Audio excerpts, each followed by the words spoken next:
তো আপনারা যে এই যে প্রফেশনে আছেন অনেক তো ব্যস্ত থাকেন, তো এই কর্মব্যস্ত জীবনের সময় দেন কিভাবে ফ্যামিলিকে?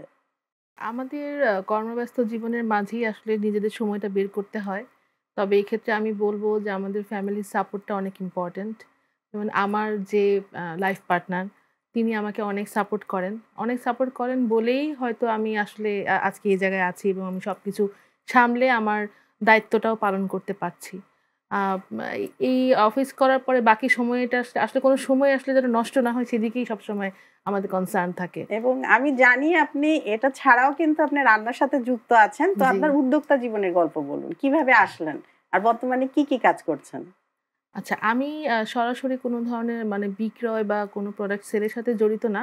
তবে আমি রান্না-বান্নার সাথে জড়িত আছি এবং আমি রান্নার স্কুলিং যেটা, রান্নার নিজে যেটুকু পারি সেটা অন্যদেরকে শেখানো, অনলাইনে হোক বা অফলাইনে হোক সেটা নিয়ে আমি কাজ করছি।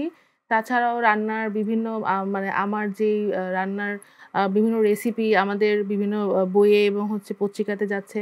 আমাদের একটা বই ঐতিহ্যবাহী ১০০ রেসিপি, রান্নার ১০০ রেসিপি বইয়ে প্রত্যেকটা খণ্ডে যেটা আমাদের হাসিন আনসার আপু সম্পাদনা। সম্পাদনা করেছেন। তো সেটাতে আমার প্রত্যেকটা বইতে আমার রেসিপি আছে আলহামদুলিল্লাহ।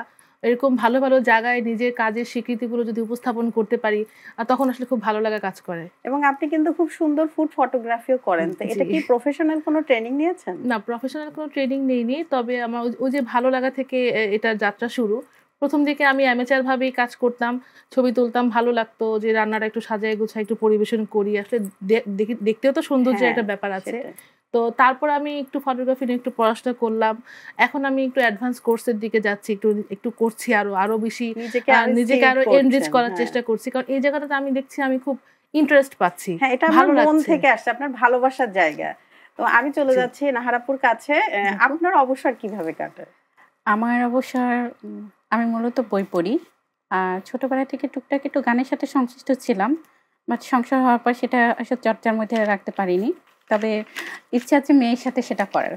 যেহেতু মেয়ে এখন ছোট, আমার খুব প্ল্যান এটা যে মেয়ে যখন গান শিখবে তখন আবার নতুন করে মেয়ের সাথে গান শেখা শুরু করব। আচ্ছা, এই যে এতগুলো কাজের সাথে আছেন, আরো ইচ্ছা আছে অনেক কিছু হুম, করার।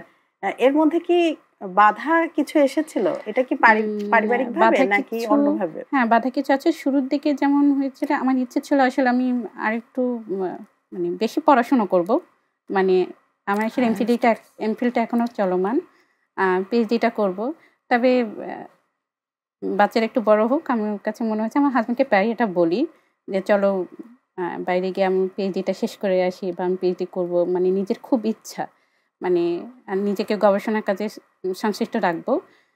যাই হোক সংসারে দেখা যায় এমন একটা পর্যায়ে থাকে যখন বাচ্চারা ছোট থাকে, প্লাস চাকরি থাকে, তখন আসলে এই বিষয়গুলোকে থেকে নিজেকে একটু গুটায় নিতে হয়। তবে আমি এটা মেয়ে হিসেবে বলব নিজেকে গুটায় না রেখে ইচ্ছাগুলোকে পোষণ রাখা। হুম। এবং সেটা আমার কাছে মনে হয় নিজের স্বপ্নকে কখনো বাধাগ্রস্ত না রাখা।